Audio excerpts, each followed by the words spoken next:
The following message is transmitted at the request of the Central of Diseases Control.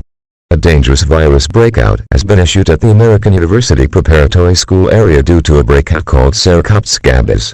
At approximately 1:35 p.m. Central Standard Time, there were many reports from a 250-mile radius of people affected with a Sarcoptes Scabies.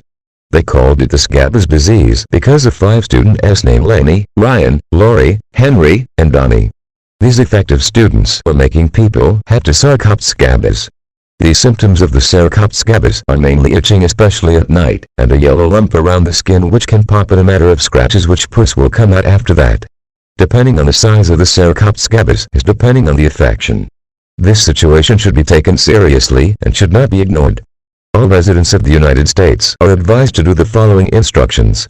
If you have the Scabies disease, go to a client doctor to cure the Scabies disease.